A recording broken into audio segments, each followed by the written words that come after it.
Welcome to Season 5 of the Manufacturers Network. Real talk with the people building what's next in manufacturing. And now your host, Lisa Ryan. Hey, it's Lisa Ryan. Welcome to the Manufacturers Network podcast. Excited to introduce our guest today, Bryce Carpenter. Bryce is the Executive Vice President and Chief Operations and Strategy Officer at Conexus Indiana. He works at the intersection of manufacturing, workforce development, and economic strategy, helping strengthen one of the nation's leading manufacturing states. So, Bryce, welcome to the show. Thank you for having me. Excited to be here. So share with us a little bit about your background and what led you to doing what you do. I joined Conexus in 2016. Previously to that, I was involved in politics. And while it didn't translate as obviously as you would think, it's been a real asset for me because as we try to make progress and continue to move forward Indiana's leadership in advanced manufacturing, the public sector has an opportunity to contribute. And that's where we see often a really big breakdown is between what industry needs and what the public sector understands them to be needing and how they can help. While I didn't come from a long background in advanced manufacturing or logistics, it's been an incredible field. I love what we do. I love the people we work with and the progress that the companies are trying to make. So what led you to going with no background in manufacturing? Why did you choose that from any other industry that you could have chosen? So many of these things, I think of kids going through college and trying to pick careers, and a lot of it's networking. I had a good colleague, friend that was working at Conexus Indiana, spoke very highly of the organization. We figured in the interim, my fundraising background, we are a nonprofit. Raising funds is critical to our continued existence. So we thought that was the most obvious thing that translated, and that would be on me to learn the rest as I go. So I took a chance and thought it would be a shorter term landing spot as I went from politics to nonprofit to industry, and I've never left, and I don't plan to. Coming from Cleveland, Ohio, and Ohio is also big in this Rust Belt that we both live in. So with Indiana has also been a manufacturing powerhouse. And so from your perspective, what makes the state's manufacturing sector unique today? The breadth of it from border to border on all four sides. We were just having this conversation. Indiana has a new Secretary of Commerce coming in who will start here on Monday. And one of the things we talked about is just the unique quality of, okay, we want to positively influence the lives of people and pick a city in Indiana, and advanced manufacturing is a strength there. So it's really, there's regional specialization we see here within Indiana, right? Bloomington, life sciences, Warsaw, orthopedics, et cetera. But it's all manufacturing. So you can throw a rock, you can have it land in a community, and they're going to be great at advanced manufacturing. So as you talk with manufacturers across the state, what challenges come up most often in your conversations? So the day I joined, it was workforce, and as of this morning, it's workforce. But I would I've not heard that before. Yep.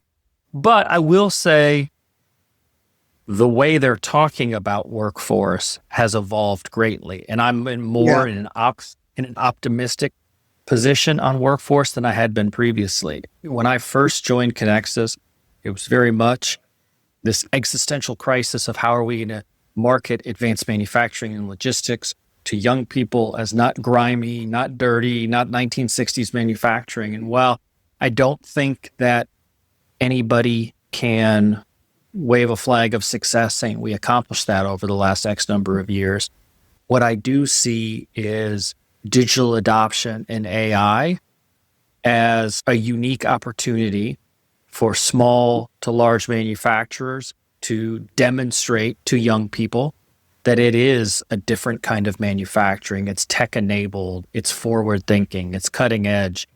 And the national discourse around AI is helping clear up these myths around the modern state of manufacturing that we were never able to do without it. That makes sense. Yeah.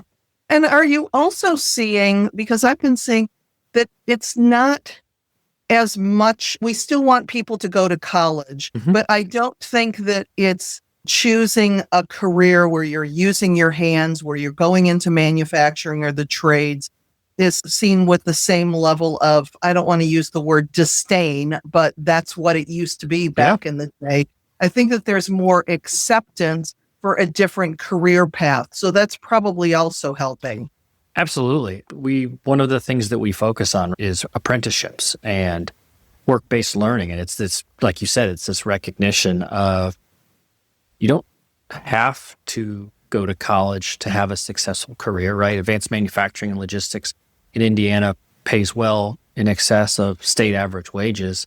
And for many people, it's a much better path, right? There's all this data that Ohio and all states have access to, and it's the number of people that graduate from high school, don't start college, plus the number of people that graduate high school and don't start their second year of college. And Indiana produces around 1,000 of those students a year. Wow. So our opportunity and the state's responsibility is, how do you get that group of 30,000 students engaged in a meaningful career? And again, we think advanced manufacturing logistics is the perfect thing for them, because again, we're not asking them all to move to one area of the state and compete against each other, right? It is whether you like the hills of southern Indiana, you like the proximity to Chicago and northwestern Indiana, the lakes in northeast Indiana, there is an advanced manufacturing and logistics job for you there. So what are you saying? You mentioned the people not going into the second year of college, but have you found that going into the schools, actually starting much younger, finding people and introducing them to manufacturing has also been successful? It is, and there are great examples that we see. Anderson Hauser has its North American headquarters here. They start as early as elementary school, right? And they bring elementary, middle, high school students, parent nights. They've built a showroom for the community to interact. Those things are difference makers. So there are companies that do that really well. And the challenge for us is we can be ambassadors for the industry, but there's no substitute for the company itself, right? Is the company opening its doors. And so what we focus on is trying to get the company ready to do that and to commit to it, because it can't be a one-off thing. They've got to open their doors, welcome the community in, and invest in it.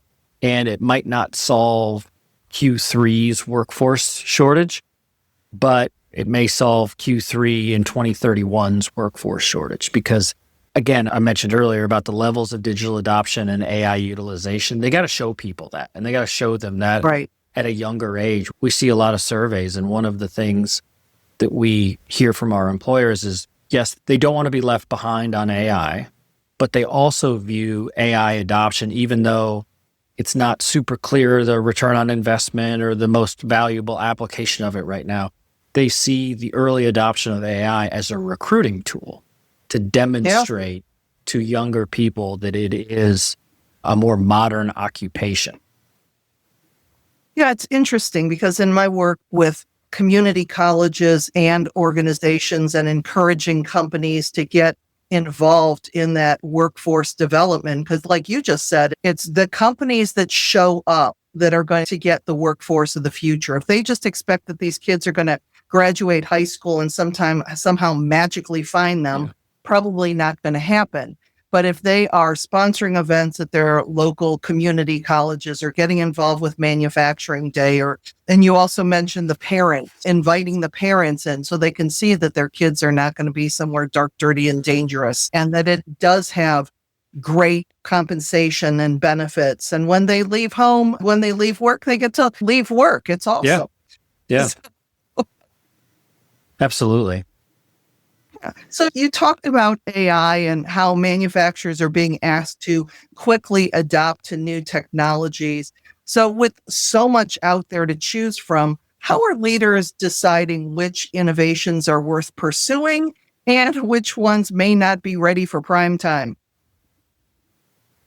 It's an excellent question. And it's something that we've discussed where our value proposition is pretty extensively, right? And what makes Conexus Indiana unique is we have 130 industry partners across the state, everyone from Eli Lilly, Cummins, FedEx, all the way down to multi-generational regional distribution companies.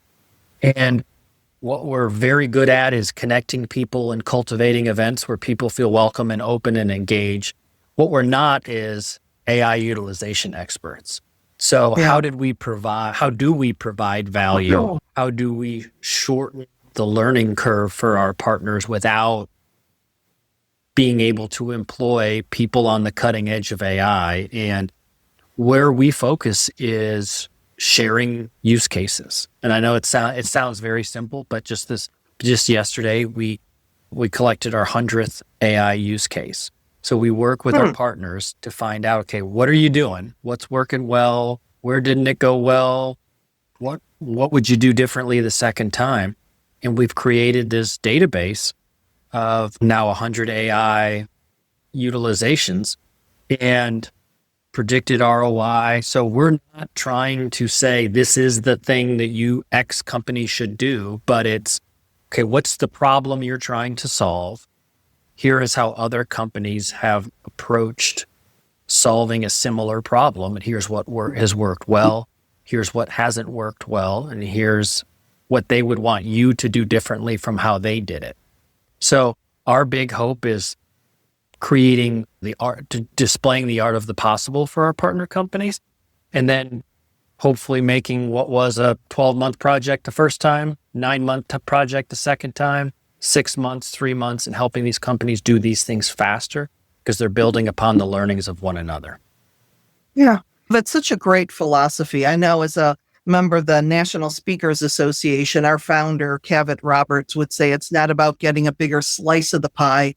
It's about making the pie bigger. And I think that's exactly what you're talking about when you have manufacturing organizations come together, and instead of thinking that people are going to steal my stuff and make me poorer, it's actually going to help us all be wealthier and create a bigger pie as we continue to learn from each other and then decrease that learning curve. Yeah. And it's a mentality that we work hard to cultivate. And we've got this group of partners, and there are many states have their advanced manufacturing associations, and ours is a little different because we work closely with the Indiana Manufacturers Association, but we serve different kind of constituencies there. But that's what we focus a lot of our time on is who's in of our 130 partners. How are we bringing them together? What's the trust level? Just an example of this, not related to AI, but just yesterday we had a group of small to mid-sized manufacturers who are struggling to source metals. One of the things, there's all these discussions around data centers, and one of the downstream consequences is if you're a small to mid-sized manufacturer and you're trying to get metal, it's really hard because it's all being sold to the data centers right now. So we have this group of metal fabricators that we brought on to a call yesterday talking about, okay, here's all the different things we do. In some senses, some of them are competitors, but can we pool together to bundle our demand to get more market access to help us not be viewed as too small to be interesting to a lot of these suppliers? So it's things like that where we try to build camaraderie and the bond of shared challenges with one another to make a grander impact. Wow. So it sounds like you're working closely with manufacturers, educators, policymakers, with so many different groups with different priorities coming together. What have you learned as far as what it takes to get those groups to work towards the same goals? The fundamentals of clearly articulating what the end result is that we're striving for, and that one group can't be the only one that gains something, right? Is policymakers have goals. You mentioned community colleges, right? Like they have a very important value proposition. They have a business model, right? It's how do you line all of these things up and are open about them to say, okay, here's where we're trying to get, here's where everybody starts, and everybody has to win on this. And we're not going to stop until it's beneficial for everybody, because you may get someone to do something once, but the next time you come back to them, they're not going to participate. We're working through it a lot right now with community colleges and trying to better align curriculum and training programs to industry needs, right? And it's very hard for community colleges to be as responsive right now as they need to, because they have existed in an academic framework where they have curriculum committees and provosts, and they have these structures that they have to deal with, let alone the regulations at the general assemblies in all these states. If their curriculum and the way that they deliver training in various regions throughout the state is not 100% perfect, they're not bad people. They're doing their best within a system that they exist in. And what we're trying to do is to say, okay, within the confines that you have, how do we get more responsive, more truncated training programs? Because companies are saying that person that's working a 10-hour shift and has 3 kids can't drive 45 minutes to do a 3-hour night class. So how do we acknowledge that, and then all within what we can control, how do we come together and to make this easier for people to be successful? So how are you physically getting people together? You just mentioned about having a group of small to medium manufacturers get together. You've talked about working with community colleges and all of these different groups.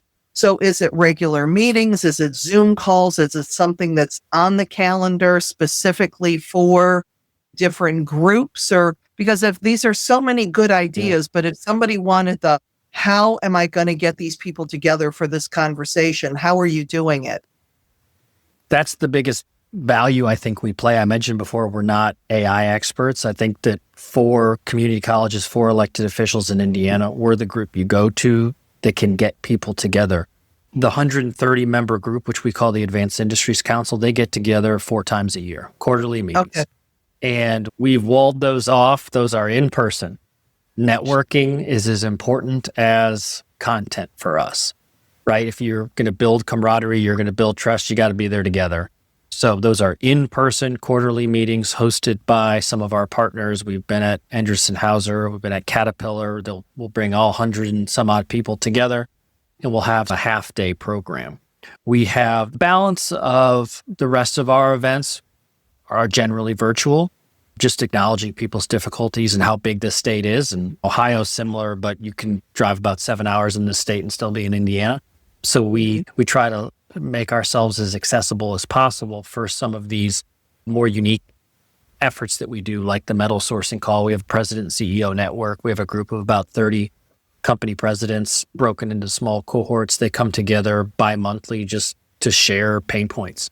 Doesn't have to be, it's not scripted by us. It's not topic by us. It's just, what are they dealing with now? It's insurance, it's tariffs, it's tariff refunds, right? And so they can just come together and say, hey, how are you doing that? That's actually where our metal sourcing call came from, is they organically started lamenting how difficult it is to get metals independently. Yeah. And we said, okay, we think there's something here. Let's hop on a call here and see what we can do collectively to try to make this easier for everybody. But networking, relationship building, seeing people love to show off their facility. So we always include a tour at the quarterly meeting. So it's just trying to build as much community so that when we do need to call people together, we'll have the benefit of the doubt of, hey, I can trust those guys. They don't really waste my time. Yeah, I speak to and I work with a lot of associations. And I think that during the pandemic, sure, they got together, but there is nothing like really getting together in person, building those relationships, and why it's so important to just become a member of whatever trade association that your industry is aligned with. And plant tours, man, I love a good plant tour. Yeah, they're the best. People take a lot of pride in showing off what they're building, and And the number of people that we've had, there's a small boutique metals company that does a lot with SpaceX and satellites, and they're small, and they've had this problem for a long time. They couldn't figure out how to fix it. We held a meeting at Rolls-Royce. Rolls-Royce gave it to her. Obviously, Rolls-Royce operates on its own level. And that would be a great, they saw that Rolls-Royce had fixed this thing that they were struggling with, and they came back and they said, we're gonna do this ourselves. And they copied Rolls-Royce's process, and it's solved. So there's no substitute for getting in there and seeing how everybody's tackling these challenges, how people are laying out facilities, how people are dealing with clean rooms, right? It's just, you can explain it, but you got to see it. And so that's one of the best things that we're able to offer is we do about 100 tours a year. Wow. And we think they're just incredibly valuable. Yeah. Manufacturing obviously has changed dramatically over the past decade. So what shifts do you think have had the biggest impact on the people side of the business? Prior to the pandemic, we spent a lot of time on trying to convince Indiana manufacturers, small to mid-sized, that they needed to digitally adopt and put more equipment into their manufacturing processes. Pandemic was unbelievably unfortunate in a million ways. One of the things that did teach people very quickly is the importance of digital adoption and digital equipment within their manufacturing. And what we're seeing now is that digital adoption, and we think it will be the same for AI, is additive to the worker. It is not at the expense of the worker. We ran, in partnership with the state of Indiana, a program called the Manufacturing Readiness Grants. And what, pretty simple, company knew that they needed to make an investment into digital equipment. Most often it was their first investment, so they were able to apply for up to $200,000 in matching funds to help de-risk the investment. Again, this idea of helping people do things more quickly. 600 grants later, over the last 5 to 6 years, what we continue to see through the data is that companies that made these investments into equipment, average wages went up, and there were directly associated net new jobs resulting from the investments. That's something that's our responsibility to tell, is that worker wages, worker skills go up when technology is integrated into manufacturing, because what you're able to do is, we know the United States is operating in a labor-constrained economy. And if you can automate the lowest skill roles within your facility, you're going to be able to maximize the impact that your workers have, pay them more, help them get more skills, and become more attractive. We have a company up in the Fort Wayne area where they knew they needed to make an investment. They were struggling with high turnover rates. They went out to their employees and they said, "What job do you hate the most in this place?" And they all said, "Palletizing. We hate it." And they said, "Okay, that's our first automation project." So they automated palletizing. No one has to do it anymore. Retention rates have gone up. They've been able to use people in different areas of the facility. So that's something that we need to continue to work with policymakers on, and educators, and then the general population, is that all of the data that we've seen, I mentioned this 100 use cases that we have with AI, which has a lot of concerns around it. Not exaggerating, because we just analyzed it yesterday. Of the 100 cases, 99 of them have had net new jobs resulting from the AI investment. We've only seen one instance where headcount did not increase following the integration of AI. Wow. And it's interesting what you said with the palletizing example, is that it's all fine and dandy that they did that they automated the job that people hated the most. But what's even more important is the employees felt that they were listened to. It's like management thinks enough of us, number one, to ask our opinion, and then to actually do something about it. Yeah. So, when you see something like that, I think that is something, when it comes to workplace culture, when employees feel that management cares enough about them to take some of the pain away and using it, it also takes away the fear that I'm going to lose my job with this automation, because like you said, then they were able to be redistributed to things that were giving them more skills. Yeah. Yeah. And we hold a series of workshops around the state trying to just educate even non-partners. We're trying to reach more companies throughout the state. And one of the things we talk about in this workshop that's focused on starting your first digital adoption project is bringing your employees along in the decision-making process. Yep. How to get them invested so that they don't see it as an me versus technology situation. Here's how it's going to be additive. And if you wait until the back end, once you've made the investment, you've lost the plot at that point, because they've already come up with how it's going to negatively impact them. You have to show, okay, we're going to make this investment. It's going to make downtime. It's going to create growth. It's going to allow for us to expand, and it's going to allow for you to no longer operate on an assembly line, but to become a maintenance technician servicing cobots, which has a much longer tail from a career perspective. You've got to articulate that on the front end in order to have the culture accept it. Absolutely. So looking ahead, what gives you the most optimism about the future of manufacturing?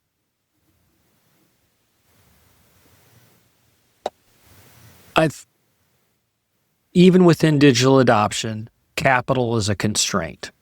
And we see that. And there are companies like Cummins and Eli Lilly and folks that are doing just the most incredible things you could even imagine. And small to mid-sized manufacturers have had a hard time competing because of the costs of equipment, which continue to go up. It's 18 months to get a cobot. There's a number of factors that are making it hard to digitally adopt. Where I'm optimistic is with AI and how it's being used, particularly within advanced manufacturing, is you really, in many cases, you eliminate the cost barrier to where small to mid-sized manufacturers couldn't struggle to compete. We have this use case library, and we see a number of instances where a $10,000 investment makes transformative impacts on a company. So I see it almost as like a democratizing impact within manufacturing growth that allows companies that are intuitive and curious and want to solve these challenges. The cost barrier is not as stark as it used to be, and it will allow them to compete. So I think that it's one of the things that I mentioned. We focus a lot on value proposition, and Eli Lilly, for example, like there's very little that Conexus is going to come along and educate Eli Lilly on, right? They just built their own supercomputer. Right. What are we going to tell them about digital adoption? But how we can help Eli Lilly is they are dependent upon their supply chain within it that exists in Indiana. Cummins is dependent upon a small to mid-sized company's supply chain. Subaru has 67 suppliers in the state, right? So while the global leading company, we may not be educating them on much. What we can do is we can make their supply chain more stable by helping small to mid-sized companies improve. So that's really our focus, is by doing everything we can to support small to mid-sized manufacturers, we're helping the large ones as well. Because if that seat doesn't get from Heartland Automotive to Subaru within 8 hours and 15 minutes, Subaru's shutting down. So Heartland needs all of the support to be successful that they can get. Absolutely. So as we wrap up our time together, what's the one lesson that you've learned that every manufacturing leader should keep in mind? None of this can happen in a vacuum. Digital adoption, tech adoption, workforce programming, you should not be doing it on your own. Somebody has already done it. Somebody has learned lessons. There's a partner out there that's willing to help. We see companies that work really hard to develop their own apprentice programs, and they're great apprentice programs. But it would have been a lot easier if they had partnered with someone, a high school. They had worked with an association to see what others are doing. You do not have to go through this stuff on your own. Ohio, Indiana, all of these states have incredible resources and care about advanced manufacturing and logistics is getting as much attention as it ever has. And get involved because someone is trying something that's very similar and they've had success and they've had roadblocks, and you can get this done much more quickly and cost effectively by learning from others. You don't have to do this on your own. Yep. All right, Bryce, this has been such a blast chatting with you about manufacturing. If people would like to continue the conversation and learn more about how they too can work with Conexus or just learn from you, what's the best way to get in touch with you? ConexusIndiana.com is our website. We are active on LinkedIn as well, and we're updating our website to house the use cases are on there right now. So if that's something somebody's curious about, we'll continue to modernize our website to make sure that it's more of an educational hub about success in advanced manufacturing and logistics and less so about Conexus as an entity. We encourage folks to visit often. Okay. Bryce, thank you so much for joining me today. Thank you for having me. I'm Lisa Ryan, and this is the Manufacturers Network podcast. We'll see you next time. Thanks for listening to the Manufacturers Network podcast. If this conversation gave you something to think about, share it with someone else who will get it. And hit subscribe so you don't miss what's next.